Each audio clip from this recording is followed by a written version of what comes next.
Hi! Welcome back po to Tarot Page Philippines. So, for this video, gawin po natin ang weekly horoscope for February, wala ko, 24 to March 2 para po sa may mga Sun, Moon at Rising na Libra. So, kung bago kayo sa channel, please click the subscribe button, bell notification, and give this video a like, sorry.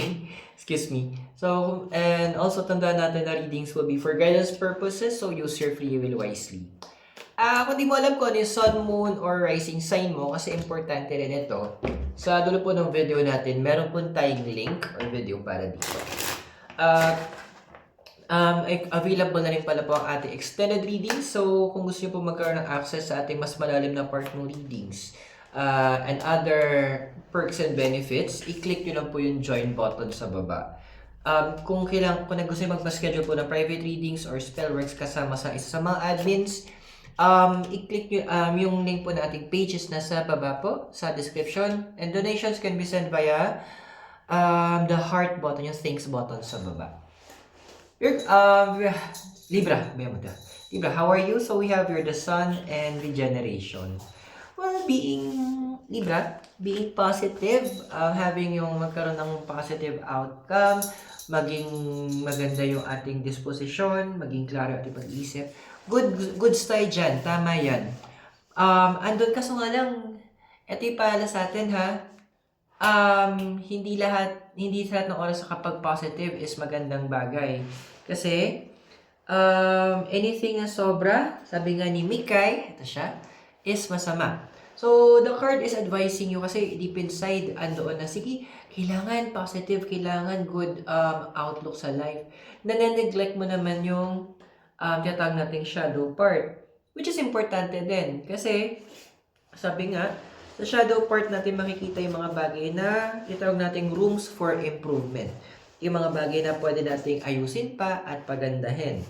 Yung mga bagay na pwede nating bigyan ng mas magandang antas pa sa buhay natin. Okay? So, wag ka masyadong nagfo-focus sa mga sa positive. Sobra anything na sobra is masama. And with the card of the sun, pinapaalala, pag tumitingin ka masyado sa positive, para tumingin ka sa liwanag. Sobrang liwanag, ending nakakabulag, di ba? Now, your crossing card is the Ten of Wands and why? Dudes, ano ba? Libranians? Parang naman librarian nun. Libras, huwag mo naman masyadong ngayon i-workaholic yung sarili mo. Yung iba sa inyo, ginagawa yun kasi parang ginagamit nyo siya as a way to escape, a way para iba naman yung attention nyo. Which is ako, ginawa ko siya before nung may problem kami nun sa family. Tapos, chika ko na sa inyo, parang nung prior pandemic is gamit talaga ako ng saklay. Nagkaroon ako ng problem noon na hindi ako makalakad. So, ginawa ko instead na nagdwell ako doon sa problema, yes, sabi nga ng boss ko noon, gamitin mo yung work para temporarily, parang yun na magiging takas mo mula doon sa problema mo. Walang masamang gawin yon. Kasi yun pa yung time na parang nag-excel talaga. Nung ginawa ko yun, nag-excel ako sa work ko noon. Pero kasi kapag sumobra naman na we are doing too much work, andoon na pagod naman yung mangyayari sa'yo. Diba? Andoon naman na yung physical attributes mo naman, andoon na pwede ka ma-drain. So, andun yung point na you need to also have fun. Kailangan mo din matuto paano maging happy-happy. Paano mo enjoy yung sarili mo. Paano mo bibigyan ng chance na mapasaya naman. Yun natin, relax din. Kaya nga gusto ko sinabi na isa ng boss ko dun eh. Sabi niya sa Aero, if you work hard, you should also party hard. Reward mo din sarili mo from time to time, ha? Now, yung desire card mo is the Seven of Pentacles and Happy. Okay, gets ko naman bakit parang for the work muna tayo. Kasi nga, gusto mo umabot sa punto na andoon na yung mismong pera, yung mag-work para sa'yo, na yung pera mismo yung tipong you can relax na meron kang enough investments or maybe savings na pwedeng pagkunan mo ng pang-araw-araw mo. And andun yung punto na sinasabi nga ng cards na you just want to feel happy. You just want to feel na contented ka. Gusto mo lang maramdaman na maayos yung mga bagay-bagay sa life mo na ando na everything is falling into the right place. And walang masama doon. And sino man hindi gusto na, di ba? Parang ang desire mo iba sa inyo, ang desire nyo, you will have this sort of investments na to the point na yung investments mo, yung bubuhay na sa'yo. At magpo-provide ng hindi lang na pangailangan mo, pati ng mga gusto mo sa buhay. Now, your foundation card, behave lang po. Behave. Your foundation card is the Wheel of Fortune and Not For You. Okay. Hindi ko alam kung nabanggit ko na sa ito dati. Pero, hindi sa lahat ng oras, pwede natin gamitin yung mga katagang, ay, hindi nabigay sa akin, baka hindi para sa akin. Not all the time, correct ka doon sa part na yan. Hindi sa lahat ng panahon na yon is tama ka. Dahil, may mga bagay na pinapresent sa'yo ang universe na ang gusto ng universe, lumaban ka. Ipaglaban mo. Nandun na i-push mo para sa sarili mo. Bakit? Hindi dahil para pahirapan ka. Kaya gusto ng universe gawin mo yon is para mas ma-appreciate mo yung value nung opportunity na yon. Di ba kaya may kasabihan tayo, masarap gastusin ang sariling perang pinaghirapan natin. Mas masarap gastusin yung mga bagay na andoon. Alam natin na pinagpawisan natin. Kasi that's something to be proud of eh. Something that is na alam mo, worth it siya. So, malaman mo yun eh, na alam mong para sa'yo, kahit may nakaharang yan, if you feel that it is yours, if you nandoon na pinibigyan ka ng universe ng sign to fight for it, go. Wag mong hindi ilaban yon. Wag mong hindi mo kunin para sa sarili mo. Now, yung past mo kasi, influential pa niya, is the card of death and all that glitters. Well, Libra, may mga iba sa inyo talaga na there are certain people na or pwedeng relationships, career path na biglang nawala, nasira, or worse, yung mga iba na may mga important people na sabihin natin sa either wala na communication, kasi umalis siya sa buhay nyo, it could be physically lumayo sila or talagang permanent na silang wala. And andoon na it really caused a lot of devastation. And andoon na ang dami na ng close ng emotions nyo. Kasi parang you're trying to pinipilit nyo sana i-save yung sarili nyo.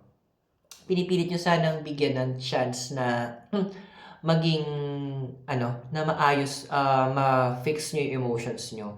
Pero kasi ang sugat gagaling lang yan kapag nalinis siya ng maayos eh.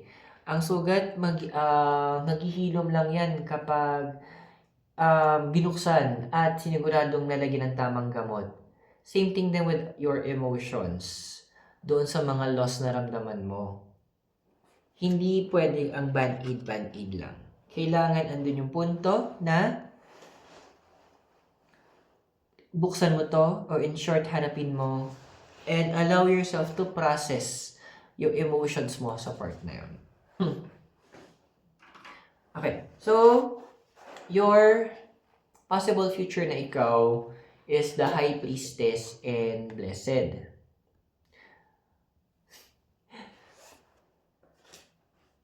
I'm happy naman, no? Marami sa inyo talagang pipiliin na sige, ayusin ko this part of me o tong past na to kasi hindi siya na yung the way kung hinandle parang nilagyan mo lang siya ng band-aid. So, andoon na, yes, a lot of you, Libra, na magsasabi, yes, I will heal this. So, parang ito yung, sa astrology kung tama ako, ito yung Chiron mo, the wounded healer. Ito yung pipiliin mo na i-save mo. Ito yung pipiliin mo na ayusin. Kasi, diba, parang kapag, let's say, masakit yung naisip ko. Masakit sa ngala-ngala. Yung tipo pag nakaapak ka ng pako, diba? Hanggat hindi gumagaling yon, hindi na bigyan ng ampatan lunas, ang hirap maglakad. So, a lot of you will choose to heal. A lot of you is pipiliin maayos to at marami sa inyo ang mag-heal talaga. And that's why we have here yung card ng Blessed. Kasi, once healing comes into your life, it's actually a blessing. So, i-heal natin yung mga Chiron natin.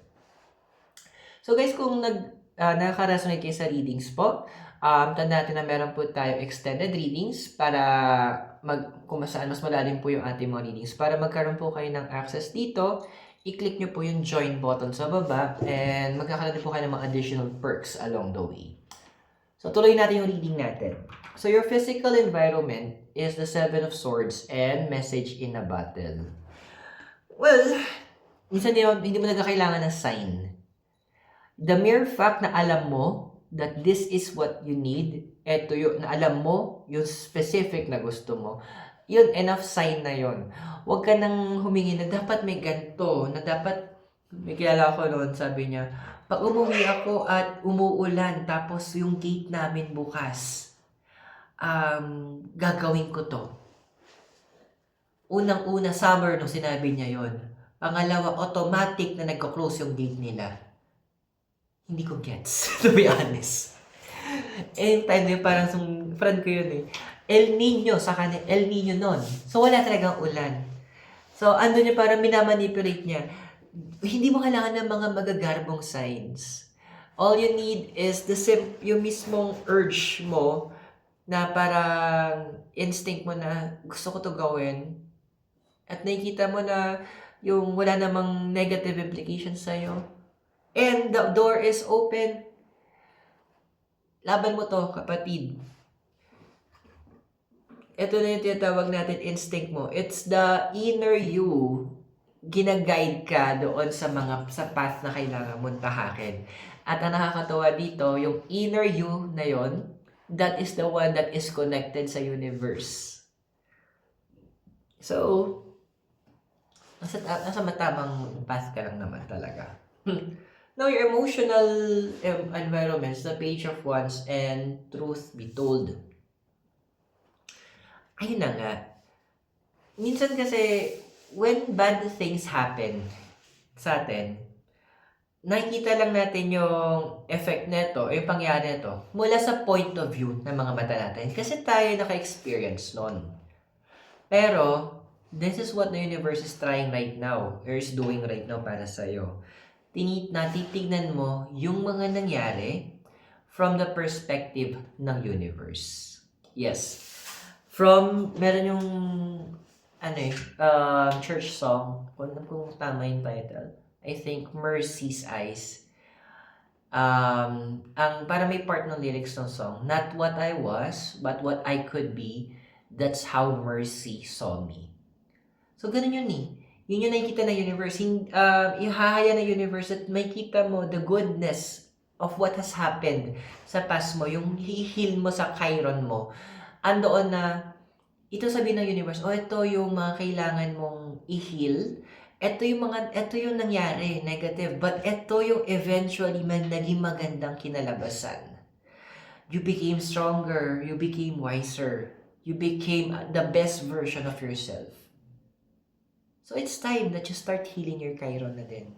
Pero ang maganda nito, as you heal, may kita mo the goodness and the wisdom of those experiences. Yung hopes and fears mo dito is the Empress tsaka exchanging gifts. Okay. No, these cards are actually, pinapakita sa akin yung hopes mo na gusto mo na talagang, there are a lot of things that you want to let go. sa life mo, parang andun na may part na, nahahapo na kasi ako, napapagod na ako, the same routine, the same thing, and over again. So, andun na, okay, sige, let go na let go ko na to. So, andun din na you want to stand up na rin, na for yourself. Kasi, parang ano yung point, hindi enough na. This thing na nangyayari sa akin, na paulit-ulit, hindi ko na gusto. And andun na in that process of breaking away ka na sa traditional loop na ginagawa mo. Andoon na as a Libra, you are desiring and you are wanting change to happen sa life mo. And that is a good thing. Now, yung possible future mo is the Emperor and Unfinished Symphony. Yes, may mga sudden inaikakat ang universe sa life mo. Parang mga hindi mo ina-expect na yun ang ipapatigil ng universe. It could be responsibility, pwedeng responsibilities to. Sometimes, there will be some relationships na parang ikakat na ng universe. Kasi, hindi na siya healthy or hindi siya in line doon sa target or sa target na ginagawa mo. And andun din na, ito yung mga bagay na parang bigla kang walang control. Kasi nakaramihan sa inyo na sanay na you are in control, na kapag, syempre, nag-decide kayo, nasa Libra, talagang nag-iisip kayo mabuti, kumbaga nagde-deliberate. Ito yung mga changes na to, i-apply ng universe doon sa part ng life mo na wala ka talagang control. Ang magiging advice lang sa'yo ng universe, gusto mo mag-break away, di ba? Ito na yon. Pero, sabi ng universe, ako ang magdadrive ng process of you breaking out kung nasan ka. So, I hope nakatulong yung readings. And remember, the readings are for guidance purposes. Use your free will wisely. And kung bago ka sa channel, click the subscribe button, bell notification, and like this video. So, nakuha na tayo ng cards mo para sa iyong extended reading. To access this, kasi medyo nakakaloka din yung readings, i-click mo lang yung join button sa baba to be a member and gain exclusive privileges din. Kung kailangan nyo po ng private reading or spellworks with one of our admins, i-click nyo lang po yung Facebook links sa description ng ating video. And for donations, you can use the thanks button yung parang heart sa baba. So Libra, maraming salamat. God bless, Namaste, Hare Krishna, and blessed be, and hope to see you very soon. Wala po dito sa Dominican Hill and Baguio City. You have a great day and I'll see you in our extended readings. Bye!